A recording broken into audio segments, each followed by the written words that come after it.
안녕하세요. 결혼 직전에 예비 시어머니의 무리한 요구로 결국 파혼까지 하게 되었습니다. 호의가 계속되면 그게 당연한 건 줄 안다더니 어디까지 해주나 한번 테스트 해보려고 했던 걸까요?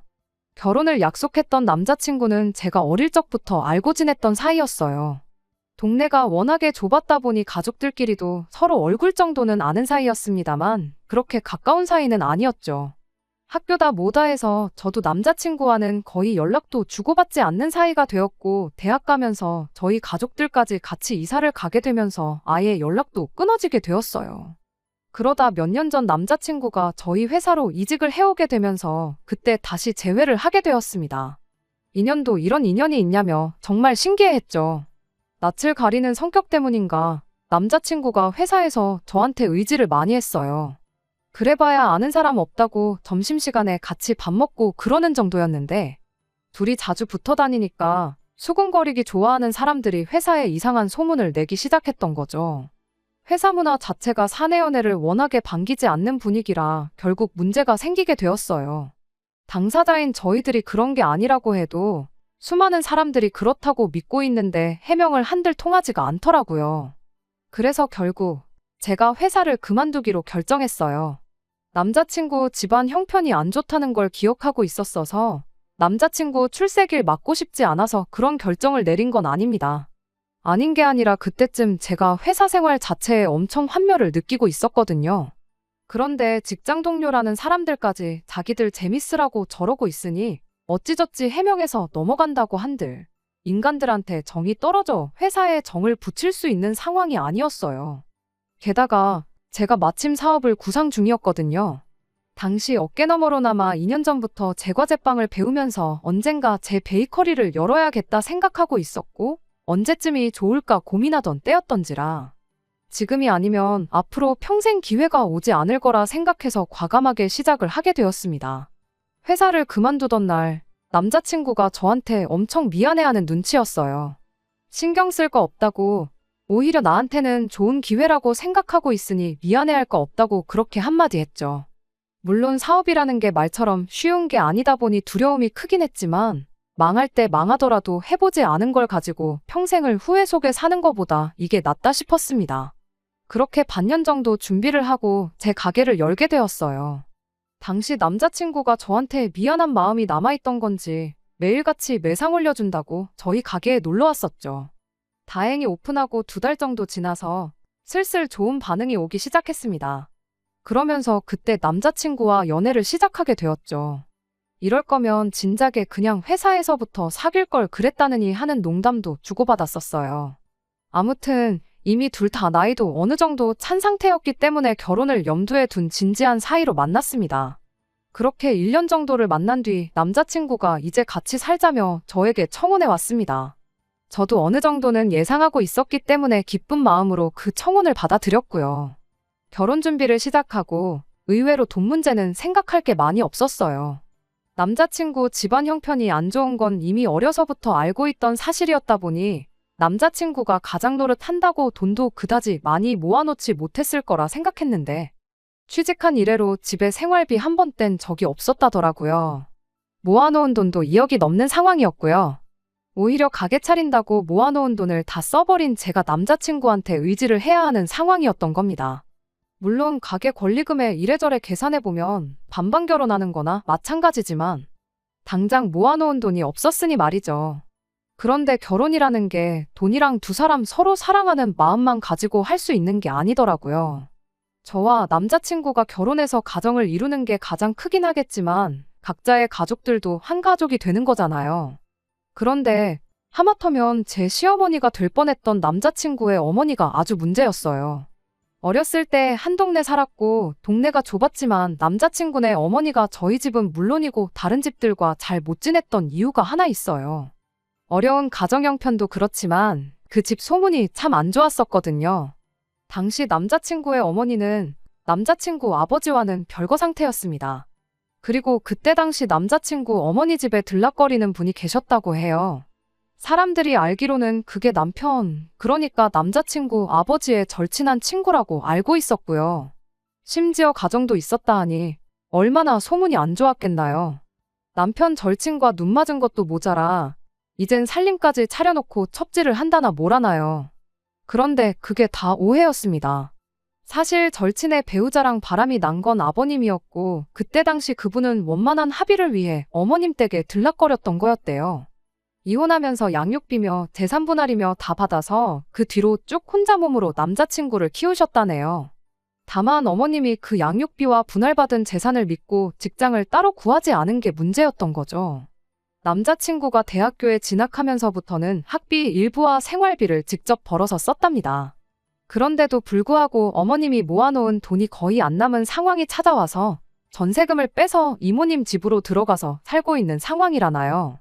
어머님한테 얽힌 비하인드 스토리를 듣고 나니 무슨 한편의 드라마를 보는 것 같아서 잠깐 넋을 놓고 들었습니다. 그래도 어떤 부분은 다행이라고 생각했지요. 남자친구가 그만큼 모아놓은 걸 보면 어머님이 자식 손을 벌리고 그러는 상황은 아니었으니까요. 아들이 취직을 했으니 생활비를 요구했을 법도 한데 불편하더라도 자식 손 안 벌리겠다고 이모님 집에 들어가 사는 게 어디냐 싶었죠. 남자친구도 그렇게 말했어요.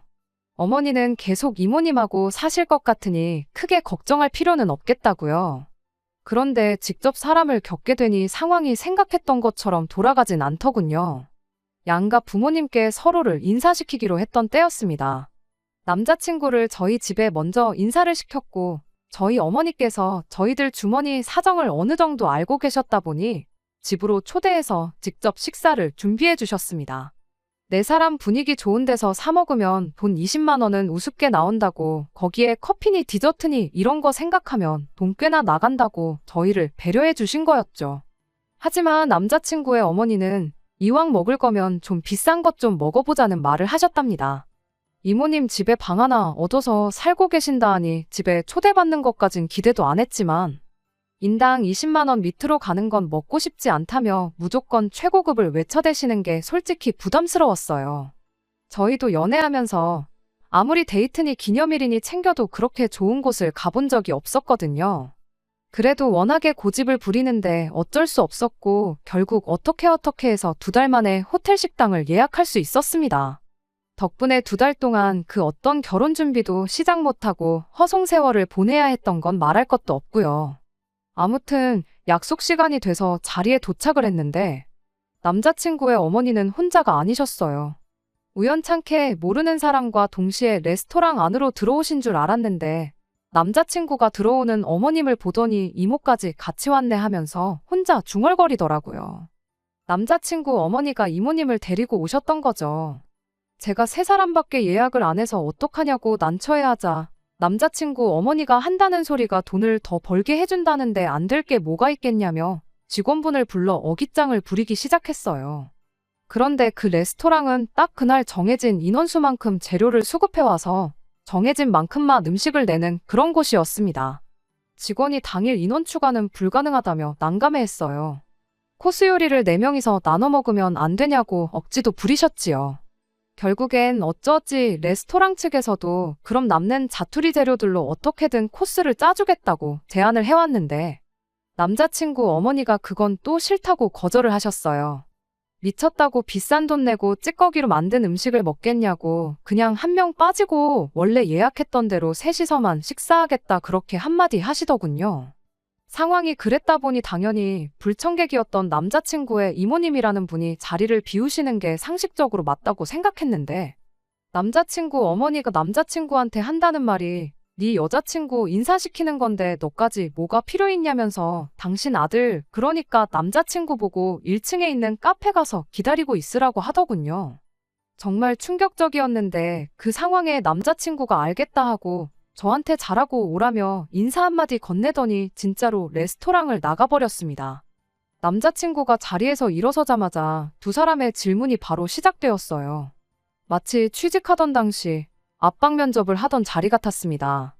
남자친구 어머니는 시작부터 우리 아들이 그랬는데 네가 돈을 그렇게 잘 번다며? 하고 먼저 말을 시작하셨어요. 그 뒤로는 쓰잘데기 없는 호구조사가 이어졌고요. 저희 아버지가 사업을 하고 계신다는 제 대답에 남자친구 어머니가 한다는 소리가 너네 아버지는 바람 안 피웠냐는 질문을 하더라고요. 순간 제가 잘못 들었나 싶어서 화들짝 놀라니 당신 전남편, 그러니까 남자친구의 아버지도 사업을 했었답니다.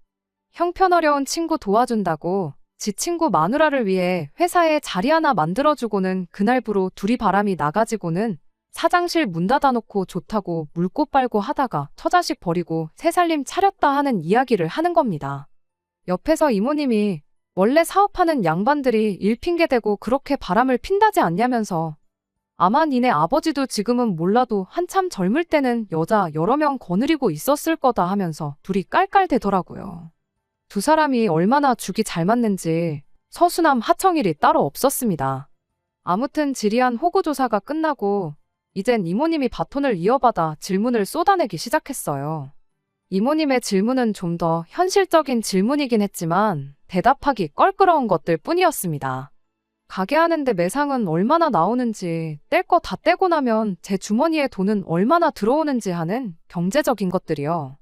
정확한 액수까지 듣고 싶어 하는데 아직 가게 오픈한 지 2년도 안 돼서 잘 모르겠다고 대충 얼버무리며 대답을 했습니다.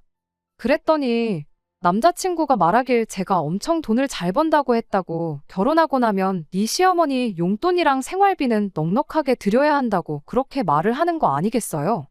그래서 양가 부모님에 대한 건 아직 남자친구랑 이야기 나눈 바가 없다고 그 부분에 대해서는 상의를 한번 해보도록 하겠다 대답을 했더니 당신 주변에 사업하는 며느리를 둔 사람들이 좀 있는데 돈 많이 벌어봐야 세금으로 다 뜯긴다면서 회사 돈으로 차도 뽑아주고 생활비 쓰라고 월급 주는 것처럼 해서 200만 원씩 주고 그런다더라 하더라고요. 그렇게 하라는 게 아니고 그런 집도 있다고 알려주는 거라고 하는데 솔직히 제 귀에는 그게 차도 뽑아주고 생활비도 200씩은 보내라는 말로밖에 들리지가 않았습니다. 아무튼 그렇게 식사를 마치고 남자친구가 기다리고 있는 카페로 향했어요. 어차피 식사했으니 디저트도 해야 하고 남자친구도 같이 해서 이야기도 한 번 더 나눠야 하지 않겠냐고 했죠. 그런데 물어볼 거 다 물어봤는데 뭘 더 이야기를 나누냐며 요 앞에 백화점이 있던데 나온 김에 쇼핑이나 하고 가야겠다고 하더라고요. 그러시냐고 대답하고 조심히 들어가시라고 인사드렸는데 두 사람이 다리에 뿌리가 내린 것 마냥 제자리에 가만 서서 저를 쳐다보고 있는 거 아니겠어요? 먼저들 가시라고 가시는 거 보고 저도 남자친구한테 가겠다고 했더니 이모님이 한다는 소리가 우리 며느님이 눈치가 너무 없다고 하면서 검지와 엄지를 동그랗게 말아서는 쇼핑도 다 돈이 있어야 하는 거 아니겠냐는 겁니다. 엉겁결에 두 사람 기세에 눌려서 저도 모르게 지갑을 열어봤어요. 인사드리는 날에 용돈을 드릴 것도 아니고 요즘 누가 현금을 가지고 다니겠나요? 지갑에 보니까 비상금으로 가지고 다니는 5만 원짜리 한 장밖에 없었어요. 그런데 제가 돈이 있네 없네 말하기도 전에 둘이서 먼저 제 지갑을 쓱 보더니 현금이 없으면 신용카드라도 내놓으라고 하더군요. 사업한다면서 법인카드 같은 거 없냐고 법인카드로 계산하면 공짜 아니냐고 그러는데 정말 어이가 없었죠. 결국 쇼핑은 나중에 제가 두 분 모시고 가는 걸로 이야기를 하고 두 분을 먼저 집에 보내고 자리가 끝나길 기다리고 있었을 남자친구에게로 향했죠. 나중이 돼서 두 분 모시고 쇼핑을 갈 생각은 추호도 없었어요. 남자친구한테 잘 이야기해서 이런 일은 없도록 했으면 좋겠다고 한마디를 하려던 참이었죠. 남자친구를 만나자마자 처음 만나는 자리부터 이건 좀 너무한 거 아니냐고 하소연을 했죠. 남자친구는 설마 두 분이 진심으로 그랬겠냐며 제가 마음에 드니까 장난을 치신 거 아니겠냐는데 같이 자리에 없었으니 어땠는지 감이 안 오는 건가 싶었습니다. 아무튼 마음에 드셔서 그런 거라니 그렇게 알겠다 말하고 아무리 그래도 이런 모습은 또 볼 일 없게끔 부탁한다고 했어요. 남자친구는 제 말에 조금 언짢은 듯한 표정을 짓기는 했지만 장난도 받아들이는 사람 나름인 거니 말씀은 드리겠다 대답을 했죠. 원래는 겸사겸사 그날 같이 영화도 보고 놀다 오려고 했는데 기분이 영 아니어서 저는 그냥 집으로 돌아왔습니다. 집에 와서 저희 부모님께도 그날 있었던 일을 이야기했죠. 그러다 두 분이 결론을 내신 게 아무래도 제가 가게 차린다고 모아놓은 돈이 거의 없다는 사실 때문에 그러는 거 아니겠냐는 거였어요. 말인즉슨 남자친구가 2억이나 모아놓은 상황에 아무리 가게 차려서 가져간다지만 그건 재산이라기보다 생계수단이니 두 사람한테는 와닿지가 않는 거 아니겠냐는 소리였죠. 여지껏 아들한테 돈 한 푼 타서 쓰지 않았지만 아들이 결혼해서 가정을 꾸린다면 상황이 달라질 수도 있다는 거예요. 이대로 결혼했다간 주도권이고 뭐고 하나도 없이 시어머니가 달라는 대로 퍼주고 살 수도 있지 않겠냐는데, 아닌 게 아니라 저희 부모님께서 안 그래도 제가 결혼한다고 집을 하나 해주고 싶으시답니다. 수도권에 5억짜리 아파트 하나 알아본 게 있으시다고 그거 해가면 그쪽 집에서 아마 찍소리도 못하지 않겠냐는 소리였죠. 원래는 모아놓은 돈 없이 가게 하나만 가지고 결혼을 할지언정 부모님 도움을 받을 생각은 없었어요.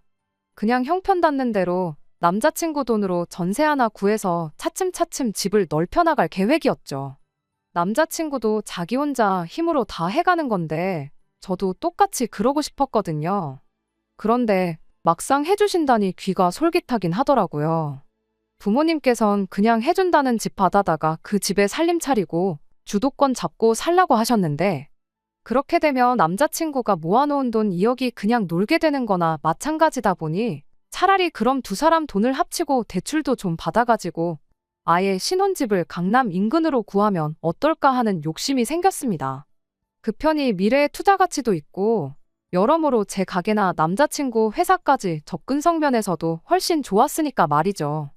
남자친구한테 전화로 이런 상황을 말해주고 어떻게 생각하는지에 대해 물었어요. 남자친구는 잠시 대답이 없다가 이런 이야기는 전화로 하는 것보다 만나서 이야기하는 게 좋지 않겠냐며 주말에 잠깐 가게 맡기고 시간을 낼 수 있느냐고 물어보대요. 그래서 그렇게 자세한 건 만나서 정하기로 이야기를 했습니다. 주말이 돼서 약속 장소에 제가 먼저 도착을 했는데, 그런데 남자친구가 어머님은 물론이고 이모님까지 같이 모시고 온 거예요. 그 두 분 때문에 조심히 이야기를 나누고 싶었던 건데 이게 무슨 상황인가 싶었죠. 뭐 밀당한다고 주거니 받거니 할 것도 없었어요. 돈 합치고 대출받아 더 좋은 집 구하자는 건 이미 안중에도 없는 이야기였거든요. 두 사람은 자리에 앉자마자 다른 말도 꺼내지 않고 다짜고짜 너네 집에서 집을 해주면 그 집에는 당신들이 들어가 살면 참 좋겠다며 밑도 끝도 없이 본론부터 꺼내왔어요. 저희는 원래 계획한 대로 당신 아들 돈으로 집 구해서 거기서 일단 시작을 하라는 겁니다. 그러면 당신들이 저희 집에서 해준 집에서 몇 년 먼저 살다가 적당한 때가 오면 다시 집을 바꿔주겠다고 하는 거예요. 그게 무슨 소리냐 했더니 찬물도 위아래가 있는 법 아니겠냐며 좋은 집에 당신들도 한번 살아보고 싶다는 말이라고 하더군요. 젊어서 고생은 사서도 한다는데 부모가 해준 집에서 시작하고 그러면 인생 힘든 거 몰라서 나중에 패가망신 할 수도 있다나요. 그러니 그게 이제 새 출발을 하려는 저희들한테 줄 수 있는 마지막 인생의 교훈이라는 말도 안 되는 소리를 하는 겁니다. 다른 것보다 가장 열받았던 건 남자친구의 반응이었어요. 두 분을 모시고 왔다는 것부터가 이미 이런 이야기가 오갈 걸 알고 있었다고 생각해요. 아마 같이 상의하고 정하고 왔던 거겠죠. 설령 몰랐다고 해도 이야기 시작하자마자 누가 들어도 얼토당토하는 소리가 오가고 있는데, 제정신이면 그게 무슨 소리냐고 제 편을 들면서 반대를 했어야 하는 거 아니겠나요? 그런데 그러긴커녕 어른이 먼저 좋은 집 살아봐야겠다는 소리에 고개를 끄덕이고 있는 꼴을 보니 내가 얼마나 이 남자를 사랑했고 결혼에 얼마나 진심이었다고 한들 이 결혼은 할 게 못 된다는 결론에 다다르게 되었습니다. 사실했다면 진작에 처음 인사드리기로 했던 날, 아니 비싼 밥 먹고 싶다고 2달이나 걸려서 가게 예약할 때까지 자리도 안 만들고 그랬을 때 진작에 알아보고 파혼을 했었어야 했는데 때가 늦어도 너무 늦었구나 싶고, 제가 너무 결혼이라는 두 글자에 정신이 팔려서 봐야 할 것도 제대로 못 보고 찍어 먹어보고 나서야 그게 된장이 아니라 똥이라는 걸 알아버린 거죠. 그래서 그 길로 그냥 자리에서 일어났어요. 남자친구는 그런 저를 보고 뭐 화장실이라도 다녀오려고 하고 묻더라고요. 그래서 그렇다 대답하고 그냥 그 길로 가게로 돌아갔습니다. 제가 카페를 나온 지가 10분인가 지날 때쯤 남자친구가 뭐 변비라도 있는 거냐고 어른들 계시니 대충 정리하고 나오라는 톡이 왔어요. 그때면 충분하겠다 싶어서 앞으로 볼 일도 없을 거고 연락도 하지 말라고 카페도 절대 찾아오지 말고 결혼도 없었던 일로 하자고 그렇게 한마디 해줬습니다. 그제서야 상황이 어떻게 돌아가는지 파악을 한 건지 미친 듯이 전화를 걸어대더군요. 걸려오는 전화를 싹 다 무시하니 지 엄마랑 이모까지 이끌고 저희 가게까지 찾아오대요. 손님들 있는데도 남자친구는 갑자기 무슨 파혼이냐고 질질 짜고 있고, 어머니란 사람하고 이모라는 사람은 아주 어른들 불러놓고 먼저 자리를 뜨는 건 무슨 싸가지냐고 성질을 부리고 있고, 그래서 경찰에 전화하는 척 영업방해로 신고 좀 하고 싶다고 그렇게 한마디 했더니 경찰 상대하기는 싫었는지 그 길로 그냥 물러가대요. 그 뒤로 남자친구한테 수십 통의 톡과 몇 번의 전화가 더 걸려왔어요. 전화는 무시하고 톡은 확인했는데 뭐 미안하다, 잘못했다 하는 이야기밖에 없었어요. 어머니나 이모님을 어떻게 하겠다는 구체적인 이야기도 없었고 사실 있었다고 한들 그것 때문에 제 결심이 바뀌거나 하진 않았을 것 같네요. 파혼하고 온 날에 저희 부모님께서도 집을 해준다고 할 게 아니라 그냥 다른 결혼 상대 찾아보라고 할 걸 그랬다고 잘못 생각했다고 한마디 해주시더군요. 뭐 집을 산 것도 아니고 해주신다고 했던 날 바로 며칠 지나 주말에 파혼한 건데 딱히 시간 낭비한 것도 아니고 오히려 그 덕분에 이 인간들 진짜 본색을 깨닫고 파혼한 거 아니겠냐고 부모님이 파혼하라고 해서 결혼 못했다면 난 그 사람들보다 부모님을 원망했을지도 모르지 않냐 하고 그냥 좋게 좋게 생각하기로 했어요. 그렇게 하나하나 해달라는 대로 다 해줬더니 결국엔 나중에 가서 집까지 내놓으라 하는 남자친구 어머니 덕분에 결국 파혼까지 하게 되었네요. 남자친구라도 정신머리가 제대로 박혀 있어서 어떻게든 자기 밥그릇 알아서 챙겼다면 파혼까지는 안 했을 거예요. 이제 와서 돈 한 푼 안 보태고 살았던 게 마음에 걸리기라도 했던 걸까요? 지금 생각해보면 진짜로 저희 부모님이 해준 집에서 살겠다고 그런 말을 꺼낸 것 같지는 않아요. 저희는 저희대로 그 집에 신혼살림 차리고 당신 아들 돈으로 자기들 살 집 구해서 그 집에 살려고 꺼낸 소리였겠죠. 처음부터 아들이 모아놓은 2억을 자기들이 갖겠다고 나오면 분명히 거절당할 게 뻔하니까. 더 더러운 꼴 보여주고 5억 집을 빼앗기느니 2억을 주고 말지 이렇게 생각하게 만들 속셈 아니었나 싶습니다. 이모라는 사람하고 둘이서 한 세트로 다니는 이유도 따로 있었어요. 알고 보니 이모님이라는 분도 진작에 이혼당해서 혼자 살고 있었다고 하더라고요. 저는 이때까지 남자친구 어머니가 이모부님 계시는 집에 눈칫밥 먹으면서 같이 살고 있는 건 줄 알았거든요. 그런데 이혼당한 자매끼리 의기투합해서 같이 살고 있던 거였네요. 자매가 쌍으로 저런데 거지근성의 성질까지 더러운 건 유전이 아닐까요? 친구 와이프랑 눈 맞아서 처자식 버리고 집 나간 남자친구 아버지를 두둔하는 건 아니지만 왜 한눈을 팔았는지 대충 짐작은 갑니다. 하마터면 콩가루 같은 집안에 시집가서 제 손으로 제 팔자 제대로 꼬아서 돌아올 뻔했네요. 끝까지 들어주셔서 감사합니다. 오늘의 사연은 여기까지입니다. 구독과 좋아요, 알람 설정 부탁드리고 더 좋은 사연으로 다시 찾아뵙겠습니다. 감사합니다.